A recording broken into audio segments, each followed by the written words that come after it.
Okay, so in this video we're gonna talk about tacking fins onto the rocket. So for this purpose, I'm going to use our booster section here that we inserted the motor tube into. I'm going to show you how we remove that rear centering ring that we used to stabilize the motor tube while it cured. And then we're going to tack the fins in place, and then I'll demonstrate with one of the fins the filleting process. And so one thing I want to say before we get started is that there's a lot of different options. There's a lot of different ways you can do this. There's a lot of different epoxies you can use to do this.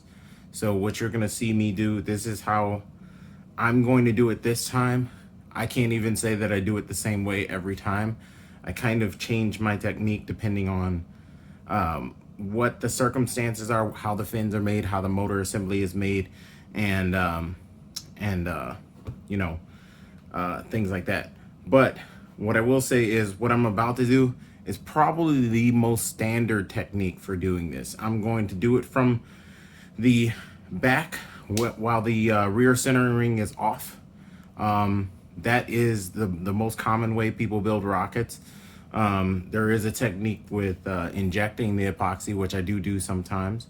But for the sake of simplicity, I'm going to use the more standard technique. So I'm going to get some epoxy mixed up. For tacking fins, I use 5-minute epoxy. That's because it allows me to tack the fins on quickly, and it doesn't affect the overall strength of the fin joint, because we're going to layer a much larger fillet on top and on the outside and the inside of the body tube. So the epoxy that you use for tacking doesn't have to be super strong. Some people even use super glue and things like that. I'm going to just use 5-minute epoxy, and I'll just hold the fin in place until it cures. It doesn't take very long to set. So I'll mix the epoxy and then we'll get going. Okay, so the first step is we're gonna have to remove that rear centering ring. So you can see a rear centering ring sitting in there like that, right? And all we're gonna do is I'm gonna take my hobby knife and I'm gonna slide it into the fin slot here and just push that ring slightly back. And then I'm gonna turn it, go to the next slot, do the same thing. And I'm gonna keep doing that until the ring comes out. And you can see it's starting to come out there. I'm gonna just keep turning it, keep pushing it until we pop that ring out. Almost there.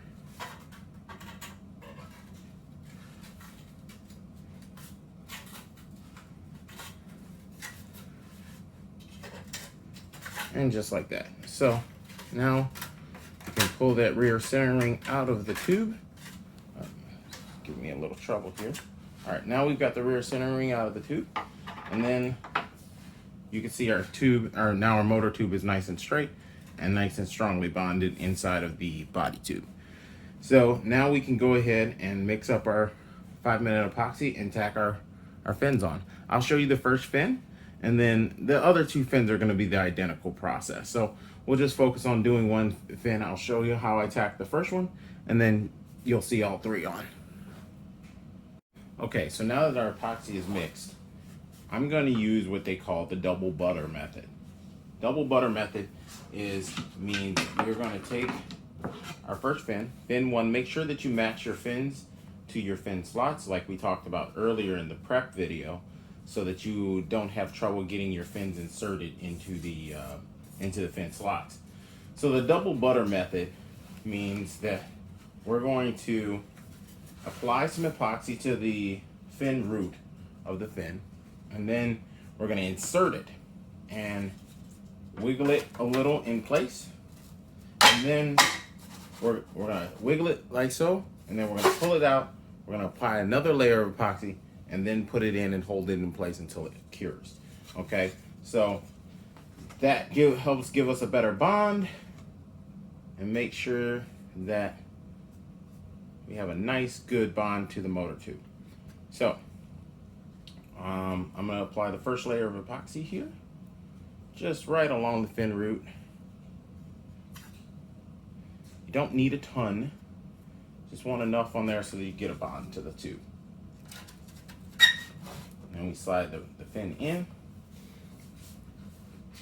wiggle it just slightly. We're going to pull it out, and then we're going to do the same thing again. We're just going to apply a little more epoxy to it. Remember, we're working with 5-minute epoxy, so we don't have to rush, but we need to be kind of efficient about how we do this so that we're not wasting too much time, because this stuff will start to gel up pretty quickly. Okay, and then we go right back in. Make sure when you insert your fin, it goes all the way down to the motor tube, right? And make sure that you got a good contact all the way down the length of the motor tube. Now, when I tack fins on, some people use a jig. Some people tape the fins in place. Some people, like me, simply do it by eye. Now, I've been building rockets for quite a while, so I've gotten pretty comfortable aligning my fins by eye. And the way I do it is just looking down the back of the rocket and looking for that 90-degree angle between the body tube and the fin root. If you're not comfortable doing that, feel free to use a jig, or tape or anything like that to make sure it's square. Now remember, guys, it's a rocket.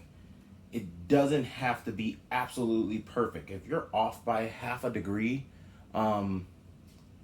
if you can't see the error in the position, then it's not going to affect your flight at all. Okay, it's really not. So if the fins are visually straight, that's good enough. Okay, some people get really intense about levels and things like that. Totally up to you, but absolutely not necessary in my opinion. Okay, so now that we have our 3 fins tacked on, I'm going to show you really quick what I've done here. First, before we get started, we're going to do our external fillets here. Before we get started doing that, I'm going to show you what I've done here. So first of all, let me show you this. I've taped off the area along the fin root where we're going to be doing our external fillets. Now, the way I figured where to put my tape is I took this is a fondant ball. You can buy these on Amazon. They're super cheap. You get a whole set of them, and I think they're only like $8. But anyway, it's great for making fillets. And you see, I just set it in the groove here, and then I know where to lay my tape so that I can lay my tape for my fillets, right? So that's how I decide where to put the tape. The next thing that you need to do for doing this is level the rocket. So you'll see I have my level here, and I just knocked it over.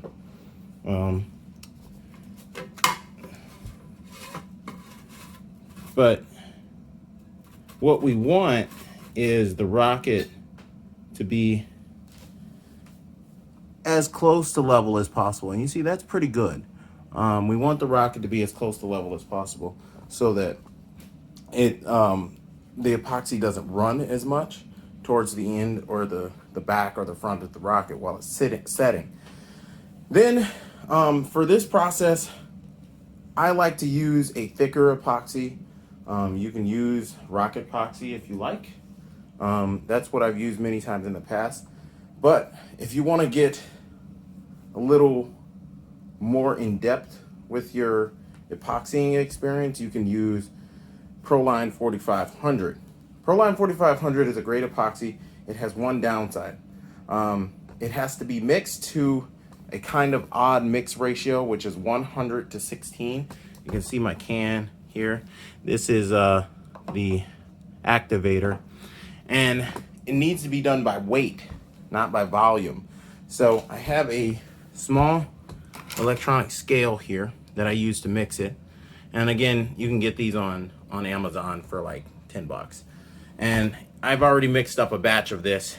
This stuff is like black death. It is black as night, and it gets on everything. So wear gloves and make sure you have some paper towels handy and try and keep a good mind of where you're getting the epoxy.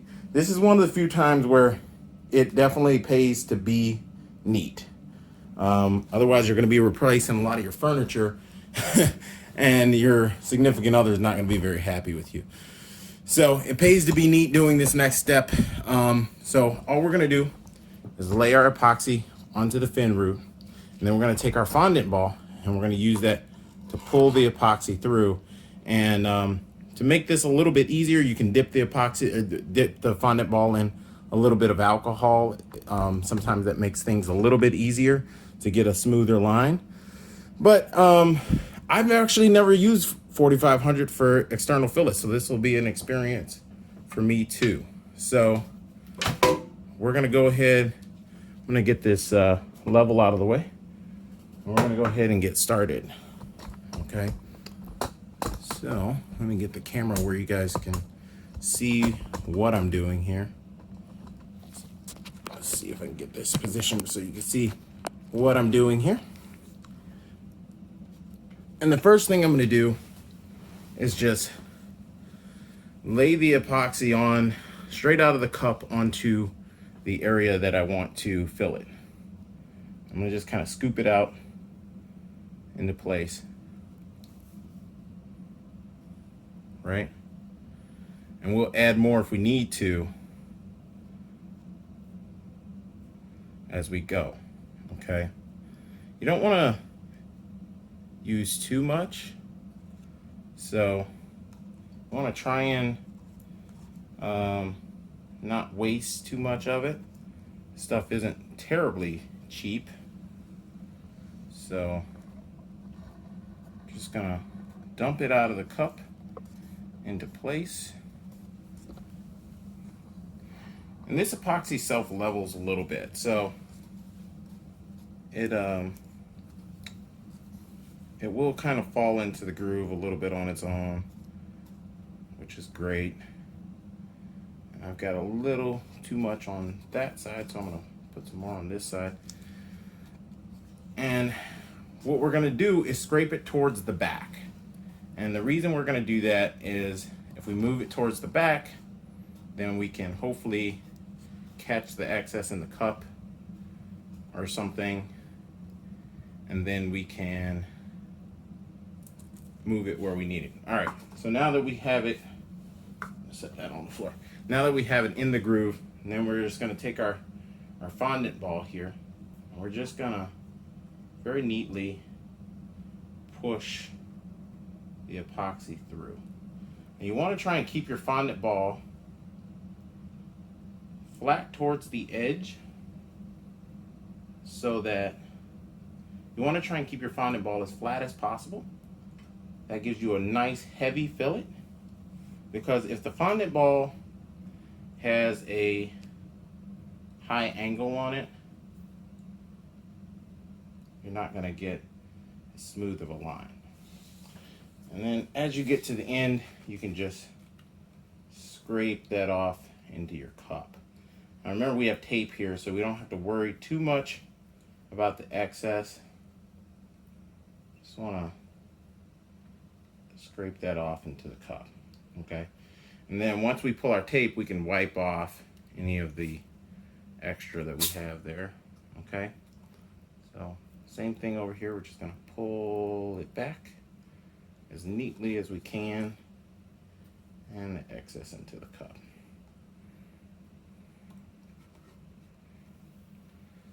Okay, now again, guys, this is my first time using this stuff, so I'm not gonna say that I'm an expert to it, but that worked out pretty well. So let's see what we ended up with. So now that we have the epoxy kind of where we want it, you want to go ahead and try and get your tape off sooner rather than later. And that's because as the epoxy sets up, it's going to leave a ridge if you leave the tape on there while it's curing. It'll leave kind of a high ridge. So pull your tape about as immediately as you can once you get the epoxy pulled, okay? That's just gonna make keep your lines nice and clean. Okay, that worked out pretty well. See, we got a nice clean epoxy fillet. I do have some overrun on this side. Once I'm done getting this tape off, I'll get some alcohol and get that cleaned up, and we'll clean up any other run spots where we have a little epoxy running over. That's okay. Like I said, it's a good time to have some rags or some paper towels and some alcohol handy. And you can see how black this stuff is, and I can tell you it will definitely get everywhere. So definitely wear gloves with this stuff for sure. It's great epoxy, but man, it's messy. Messy stuff.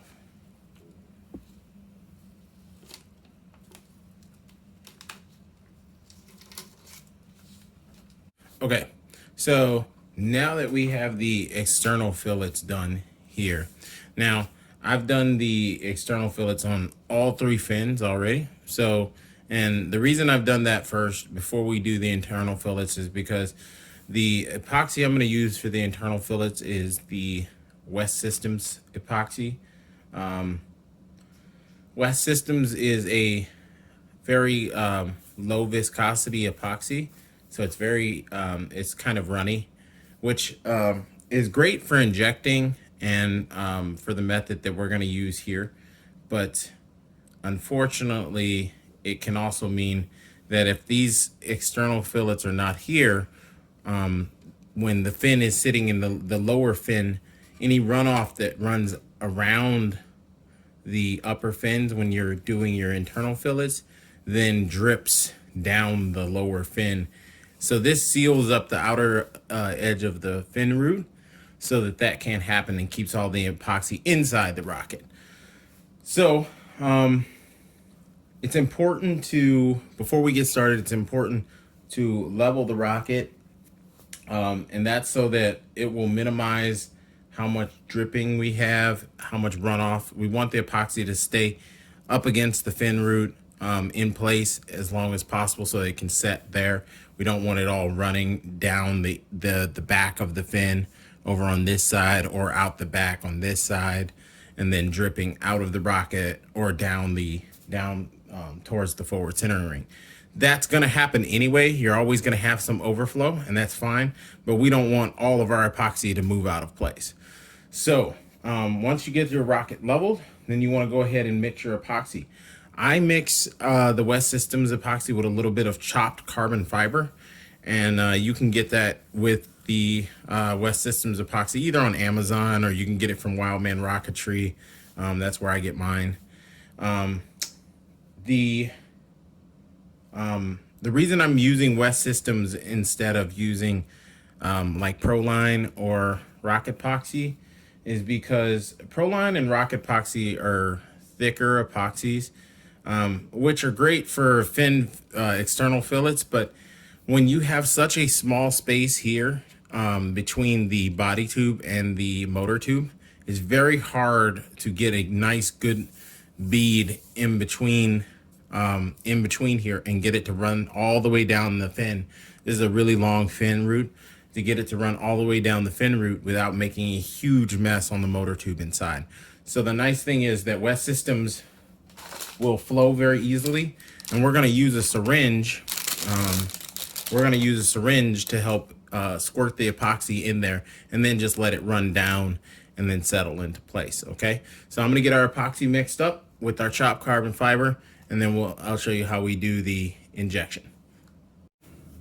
Okay guys, so here we go. I have our West Systems epoxy mixed up, and I have made a lot of it. Look at all that in there. Okay, so normally you don't want to mix batches this big into a cup, but because we're going to be using it very quickly, we don't have to worry about the thermal reaction issue that you would normally run into by having this much epoxy in one vessel. So don't dilly-dally. Get your syringe, get it going. I would suggest putting some paper towels on the floor, because no matter how you do this, you tend to make a little bit of a mess. So I've got my syringe here. You see it's already dripping on me a little. That's okay. And you can see our chopped carbon fiber suspended in there. And so what we're gonna do, I'm gonna have to move my camera back a little. What we're gonna do is we're just gonna take our syringe and let me move the camera so you guys can kind of see what I'm doing. And we're just going to put our syringe right up against the fin root. And I'm gonna lift the rocket just slightly so that it runs forward and not off the back. And then we're just gonna inject our epoxy in there. Now you don't need to go real fast injecting the epoxy. We do want it to run forward, but if you go too fast, it just kind of sprays and makes a big mess. So nice and smooth. Just inject that whole syringe in there. Now, you are always gonna have a little bit of runoff when you do this. That's okay. Try to do your best to control it. And so I'm gonna just hold the rocket forward a little until some of that flows forward. And then while I'm doing that, I'm gonna reload my syringe.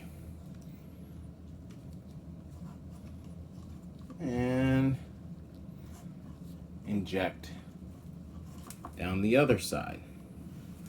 Now,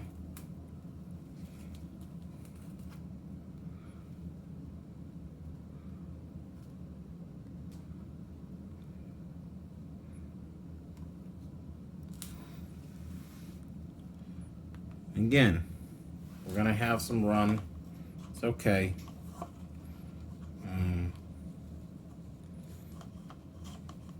That's why we mix up a big batch here, so that we make sure that we get plenty of epoxy where we need it. And then the overrun will end up at the bottom and will actually help us create our fillet that we're normally gonna have to, and we'll have to do it still anyway, but we're gonna have a fillet there that is going to be our fillet between the body tube and the fin, or the fin and the body tube, instead of just the fin and the motor tube. I like to fillet both. You get more strength that way. So I do recommend filleting the motor tube to body tube joint, or the motor tube to fin joint and the fin to body tube joint. And that way you do get a better bond, in my opinion. And that gives a lot more strength for your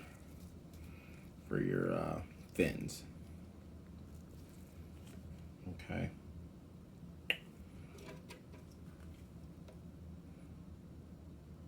So one question I'm sure some of you guys are wondering is, what do we do about the puddling at the bottom of the lower fin?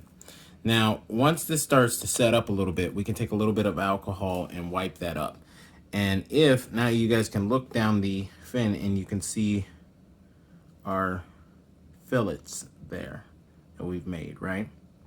Okay, so one of the last things that I wanted to discuss is the thrust plate and the rear centering ring. So what you're looking at is the SC Precision thrust plate with the Aero Pack retainer attached. Now, I like to use these because they do a couple of things. First, they transfer the thrust load from the centering rings and the motor mount to the back of the body tube itself, which eliminates a potential failure point where the motor thrust blows the motor mount loose inside of the rocket and thus shreds the rocket. So this completely eliminates that potential failure, because now the thrust is no longer on the centering rings themselves, but the airframe.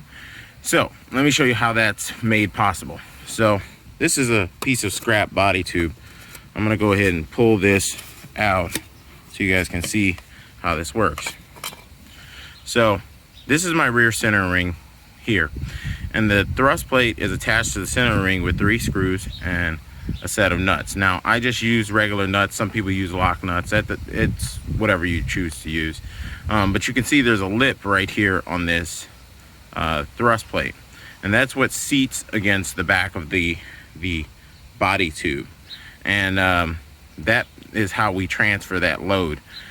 The center rings, when you attach this, it's important to notice that you don't want it flush against the thrust plate, because the bolts for the aero pack retainer do stick out through the thrust plate just a little bit.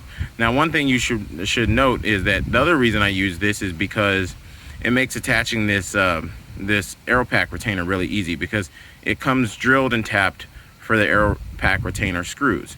So specifically for the aero packs, so it makes installing this super easy. There's no lining up holes or anything like that. It's all done for you. So all you have to do is thread the bolts in and tighten them down, and it's done. These are marketed as being able to be transferred from rocket to rocket, these thrust plates.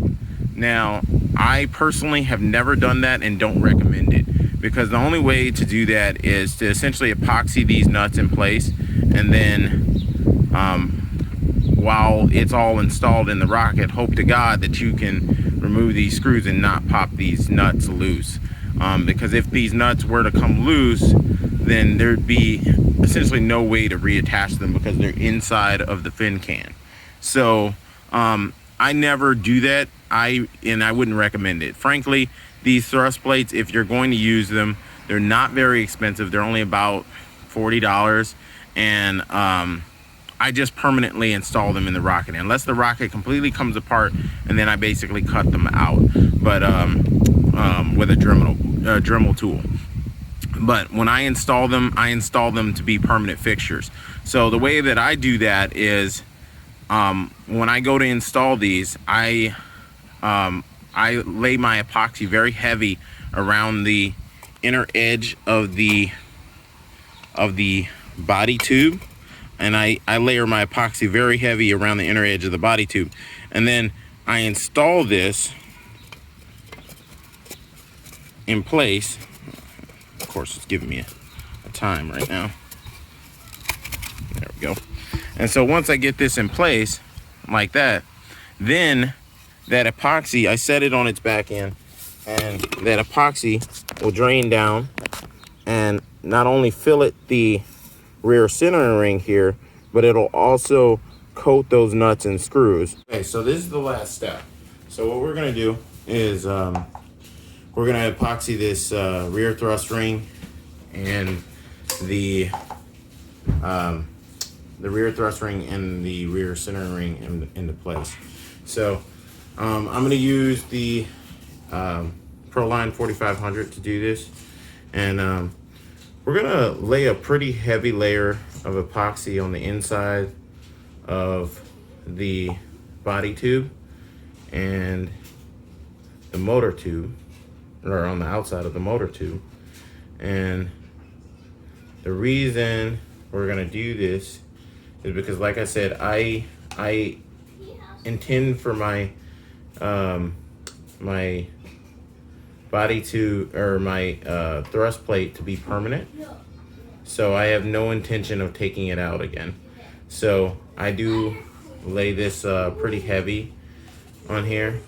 Sorry, I'm sure you guys can hear my children playing in the background there.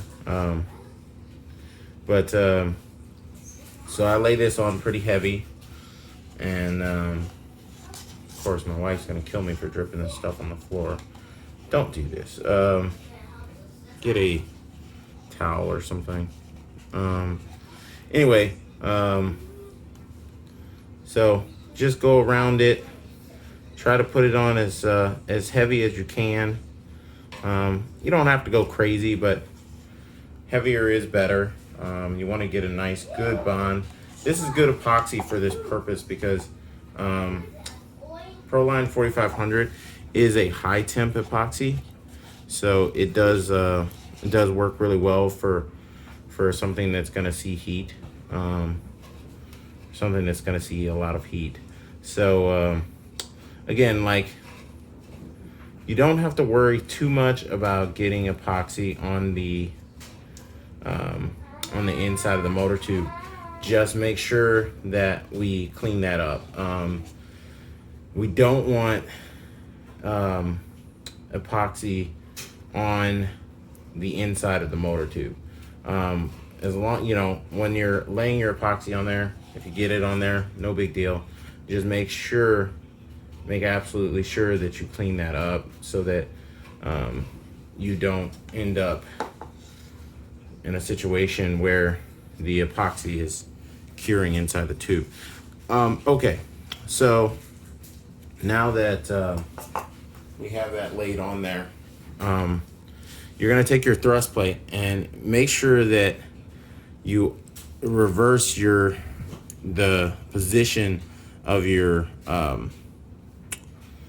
you're gonna reverse the position of your rings here, of your bolts here, so that your two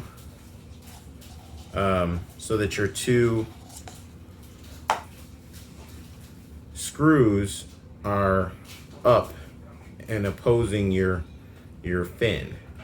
You don't want them all going the same way, because then you end up running into your fin slots, the back of your fins basically, as you're doing this, and that's a problem, obviously. So I'm gonna go ahead and put a little epoxy on the back of these nuts just to keep them from spinning. Again, I don't really care about getting epoxy on the threads because I have no intention of ever taking this out. And now I'm gonna take this and I'm gonna just kind of jam the whole thing into the back here. And it is a snug fit, I will tell you. So you want to make sure that you get this all the way up in there so that that lip is flush against the back of the rocket. So once that's done, then you're gonna get your acetone or your alcohol or whatever and clean up whatever mess you have. Once that's done, you're gonna stand the rocket up on its tail end so that the epoxy can puddle in the back, okay? And that's pretty much it, and that's the booster construction.